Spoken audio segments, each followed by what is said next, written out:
Ever get that feeling like you're drowning in information? So much to know these days, but who's got the time to sift through it all? Right. Like we're all thirsty for knowledge, but just want the good stuff, the mind-blowing stuff. Skip the filler, get to the juice. Exactly. Yeah. Well, today we're doing just that. We're taking a deep dive, no messing around, straight into the heart of some seriously big questions about space, the universe, the really big picture stuff. Buckle up, because we're going to look at some information that challenges what most people think they know about how it all works. And we're basing this deep dive on a really interesting conversation with Clif High over on Leak Project. He's talking about the Voyager 2 mission. That little spacecraft that's been out there for, what, over 40 years now? Yeah, Voyager 2, it's reached the edge of our solar system and sent back some pretty wild data that's making a lot of people rethink things. Like literally ran into something out there. They're calling it a firewall, which sounds pretty intense. It does, doesn't it? But it's not a solid wall, like you might imagine. The way it's described, it's more like a massive a plasmatic charge, like a huge electrical plasma shell surrounding our entire solar system. Hold on, so you're saying our solar system is like in a bubble? Kind of, yeah, a bubble of charged plasma. And what's really interesting is that Voyager 1, Voyager 2's older sibling, picked up on something similar a while back. Oh, yeah. Wasn't it called like the hiss or something? Some weird audio feedback they were getting? That's it, the hiss. And to try and understand this plasma thing, Clif High uses a really good analogy in the video. Lay it on us. He compares it to TIG welding. TIG welding. Okay, I'm listening. So in TIG welding, you have this incredibly focused, like super intense electrical arc. But around that, there's a much bigger field, an electromagnetic field. I'm with you. And people standing even a little distance away, they can actually feel like little electric shock. Ah, okay. I see where you're going with this. So the idea is our solar system is kind of like that, but on a massively, massively larger scale. We're inside this huge electromagnetic field created by the sun. So that firewall that Voyager 2 hit, that's like the edge of this field. Exactly. And if that's true, if we're really encased in this plasma shell, it throws a big wrench into a lot of conventional scientific thinking. For starters, the whole idea of space being a vacuum, like just empty nothingness. Right. And according to Clif High, what Voyager 2 found basically confirms, and he even says like 100% confirms, that space is not a vacuum. There's something there. And it's electrically charged. Wow, okay, that's big. Yeah, it's huge. It changes everything. Now, here's what I find really mind-blowing. This idea could actually answer one of the biggest mysteries out there, the Fermi Paradox. If there's supposedly all this life in the universe, why haven't we met anyone yet? Right, the Fermi Paradox. And the answer might be, well, these plasma shells. Well, think about it. If our solar system has this energetic boundary, it stands to reason that other star systems, other solar systems probably do too, right? Makes sense. And if the space between these systems, what they call the interstellar medium, if that's not a vacuum, if it's actually filled with this stuff, then it could be incredibly difficult, maybe even impossible, to travel between stars. So like all those sci-fi movies where they just zip from one star system to the next, it's all wrong. Maybe way off, yeah. And all those signals we've been sending out into space, radio waves and all that, they could be getting blocked by this plasma wall too. That's a thought. So maybe we don't have to worry so much about aliens picking up our signals and decided to invade. Maybe not. But it does raise some big questions about UFOs, those UAPs everyone's talking about. True. If interstellar travel is as tough as you're saying, it makes it a lot harder to explain how some of these things are getting here. Right. Unless they've figured out some way to navigate these plasma barriers, or maybe they're not coming from as far away as we think.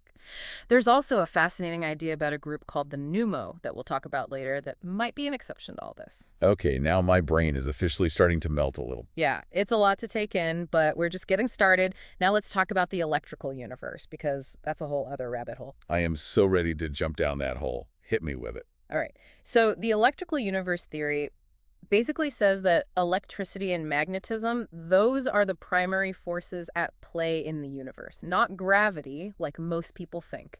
Hold on, wait a minute. So you're saying gravity isn't as important as we thought? In this model, yeah. It kind of takes a backseat to the electrical and magnetic forces. And if that's true, then even the sun, the way it works, it's all different. Okay, now I'm really lost. How can the sun not be powered by nuclear fusion? That's what we all learned in school.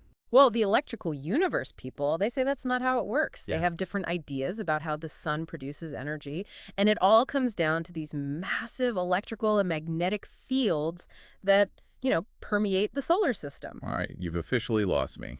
Think of it like this. Imagine the sun as a giant electrical generator constantly interacting with these fields, and that's where its energy comes from. And this idea, it actually ties back to an old scientific concept. You ever hear of the ether? Vaguely. Isn't that like, I think it was supposed to be some kind of invisible substance that filled all of space? Yeah, like a medium that light waves travel through. It was a big idea back in the day, but then came the Michelson-Morley experiments. Yeah, basically said the ether didn't exist, right? That's how they interpret it, yeah. But the people who support the electrical universe theory, they say those experiments were either misunderstood or maybe even, deliberately misinterpreted. To cover up the truth about the ether. Hmm. Sounds a little conspiratorial. It might sound like that, yeah. But their point is that maybe we went down the wrong path, scientifically speaking. Instead of building on the idea of the ether, we just abandoned it. Exactly. And if you look at the work of someone like Nikola Tesla. Tesla. Now, there was a guy who was way ahead of his time. Exactly. And he was all about frequencies, electromagnetic phenomena, all that stuff. And this model, the electrical universe, it actually validates a lot of his ideas. Okay, so maybe Tesla was onto something. But what about, the solar system itself? We always see those diagrams of the planets orbiting the sun in a flat plane. Is that right? Well, the flat plane model, it's the one most people are familiar with, but there's another model, the helical model, which is actually supported by this whole plasma shell idea. Helical model. What's that? So instead of the planets all orbiting in a flat disk, imagine them trailing behind the sun as it moves through space, kind of like the tail of a comet. Oh, wow. So the solar system is more like a spiral.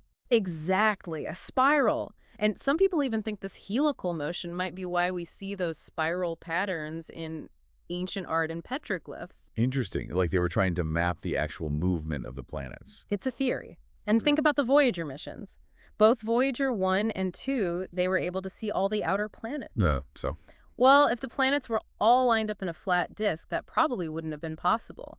The fact that they saw all of them suggests a more three-dimensional movement, like a spiral. Okay, yeah, that makes sense. Yeah. So basically, everything we thought we knew about the solar system is wrong. Well, wrong might be a strong word. Maybe incomplete is a better way to put it. There's definitely a lot more to learn. No kidding.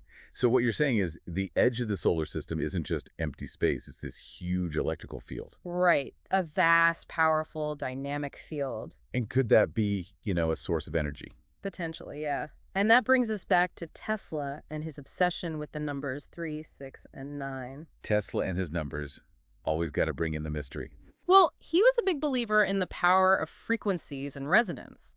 And there's a theory that if we could understand the resonant frequencies within this electrical field at the edge of the solar system, we might be able to tap into a whole new source of energy. Wow. Clean energy from space. That would change everything. It could. And it's not just energy, this whole way of thinking. It affects how we understand matter itself, even down to the level of atoms and molecules. Wait, hold on. Atoms.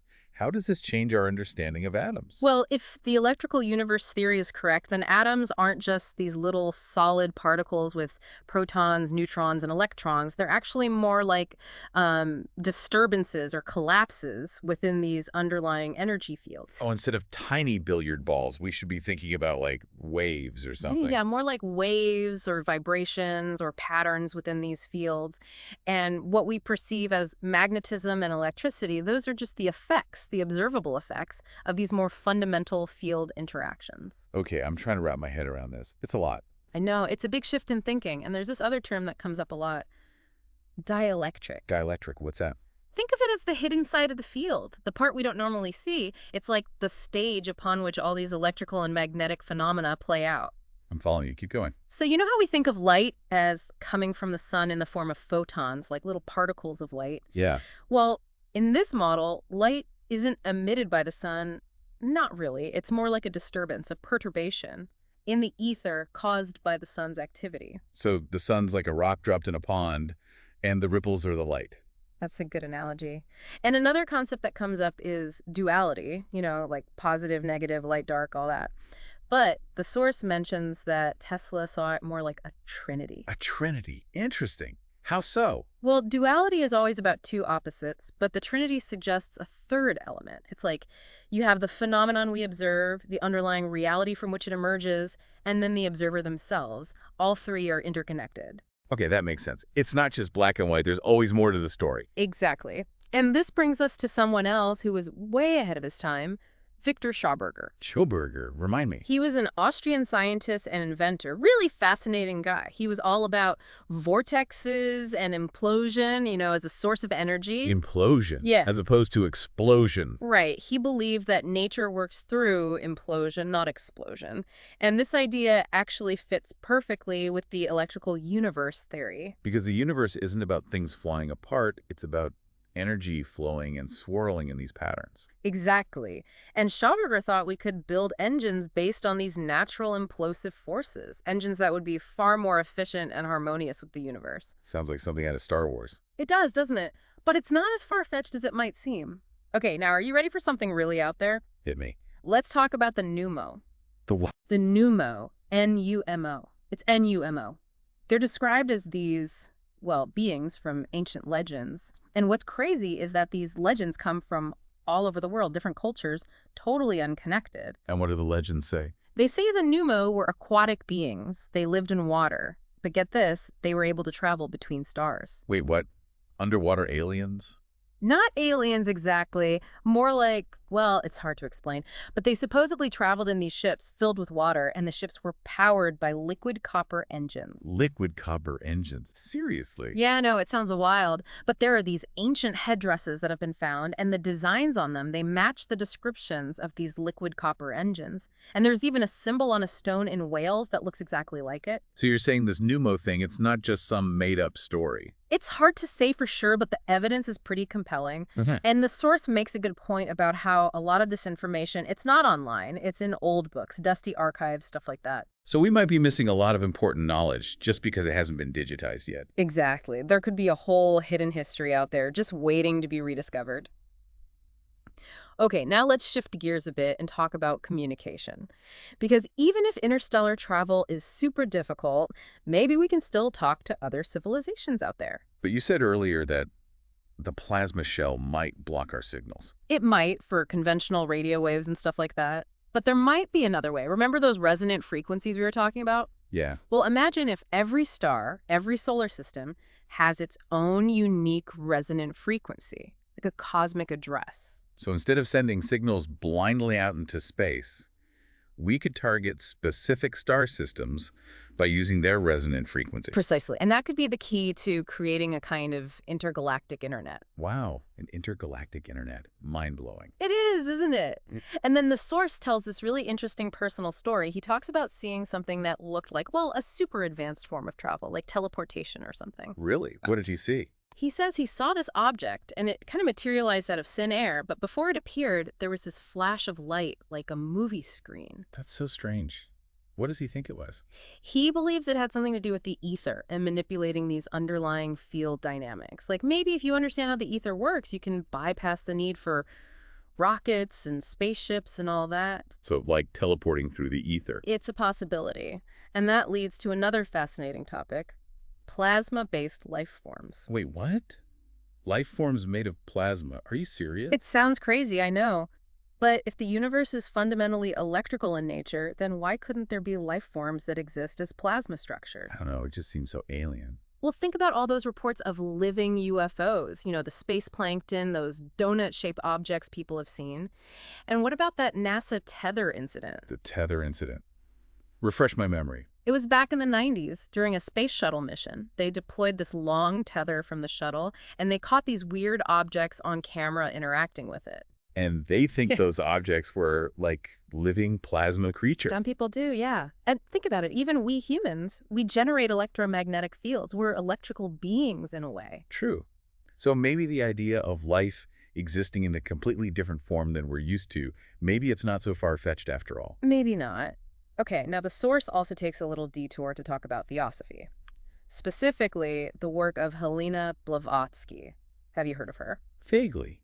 Wasn't she like into mysticism and stuff? Yeah, she was a big figure in the theosophical movement, and she wrote a lot about the universe and the nature of reality, but the source basically says that theosophy, it's a dead end. A dead end. Why? Because it's all very theoretical, very abstract. It doesn't lead to any practical applications or real-world understanding. Like it's all head and no hands. Exactly. He even compares it to traditional Chinese medicine. He says Chinese medicine, it was this amazing system of knowledge, but then it kind of hit a wall. A wall. What do you mean? Well, he says that because of societal changes and disruptions, they lost the ability to build on that knowledge, to evolve it. So they had all this wisdom, but they couldn't really put it into practice anymore. Right. And he talks about this 2% and 8% rule. Basically, he's saying that only about 2% of people are really driven to pursue pure knowledge just for the sake of knowing. And the other 8%. They're more interested in the practical applications of knowledge. They want to see how it can be used to do something tangible. And he suggests that theosophy, it catered to that 2%. It didn't really translate into anything useful in the real world. Okay, I see his point. So even those ancient yogis and mystics, even though they might have understood something about the ether and these energetic forces, they never really took it to the next level. Right. They might have been able to do some amazing things, but they didn't have a scientific framework, a way to test and understand what they were doing, so their knowledge remained limited. Okay, so we've talked about theosophy, we've talked about Tesla, and now the conversation turns to ancient Egypt. Ah, yes. Ancient Egypt. Always a good topic. The source brings up that hieroglyph, the one with the ship and the ape inside and the sun and those bounding fields. Right, right. That's a really interesting one. And he suggests that this hieroglyph, it might actually be depicting the ancient Egyptians' understanding of the ether and these energetic forces. Like they knew about this stuff thousands of years ago. That's the idea. And he even speculates that maybe they used this knowledge to build the pyramids. Seriously. They used the power of the ether to lift those massive stones. It's a theory. And then he talks about these ancient artifacts that seem to exhibit anti-gravity properties. Anti-gravity, like they could actually defy gravity. That's what it seems like. And he wonders if maybe they use some kind of reflectant to manipulate sound waves, kind of like how we use gold coating and scanning electron microscopes. Okay, now my head is officially spinning. I know, it's a lot. Yeah. But it's all connected. It all points to a completely different way of understanding the universe and our place in it. So, given all this, where do we go from here? Do we try to blast our way through this plasma shell at the edge of the solar system? Probably not a good idea. The source suggests that instead of trying to fight against it, we should try to understand it. Remember, that whole idea of using the resonant frequencies of these plasma shells as a kind of addressing system for interstellar communication. Right, the intergalactic internet. Maybe that's a better way to go. Exactly. And he also reminds us that there's still so much we don't know about our own solar system, our own planet even. The oceans, for example, they're still largely unexplored. True. We don't need to travel to other galaxies to find amazing discoveries. Exactly. And even if we do figure out interstellar travel one day, we'll probably still need to use those resonant frequencies to navigate. So no more warp drive, like in Star Trek. Maybe not. And the way interstellar travel might actually work, it might be a lot different than we imagine. He mentions that he's heard stories from people who have seen things, strange things in the sky, and it's like they just appear instantly, out of nowhere, no streaks of light or anything like that. Interesting. So maybe they're using some kind of teleportation technology based on this ether stuff. It's a possibility. And then he tells another personal story about using night vision goggles and seeing these weird things in the sky that he couldn't explain. Really? Like what? He doesn't go into a lot of detail, but he suggests that we might be missing a lot of what's happening up there because of, atmospheric changes, pollution, things like that. So there could be a whole hidden world right above us, Yeah. and we're just oblivious to it. Maybe. Okay, so to wrap things up, it seems like the idea of an intergalactic internet using the ether's resonant frequencies, that's actually more feasible than we might think. More feasible than actually traveling between stars. Exactly. And he also dismisses the whole idea of needing quantum entanglement for this kind of communication. He's not a fan of quantum mechanics in general. Why not? It seems like everyone's talking about quantum this and quantum that these days. He thinks it's too complicated, too convoluted, and it requires constant adjustments and corrections. He says it's like trying to hit a moving target. Okay, I can see how that would be frustrating. He believes that there is a simpler, more elegant way to understand the universe based on the ether and these field dynamics. He talks about the electrical capacitance and impedance differences between different points in space. And he thinks we can use those differences to communicate across vast distances? Yes. He believes that if we can understand these fundamental electrical properties, we can unlock a whole new level of communication and understanding. Wow, so this deep dive, it's not just about space travel and aliens, it's about a completely new way of looking at reality itself. Exactly. And the possibilities are truly mind-boggling. All right, well, I think we've covered a lot of ground today. To summarize, what we've learned from this discussion about Voyager 2 is that the edge of our solar system might not be empty space. It might be a dynamic, energetic boundary, a firewall of plasma. And this discovery, it supports the electrical universe theory, which suggests that the cosmos is filled with an etheric medium and structured by these incredible energetic shells. Right.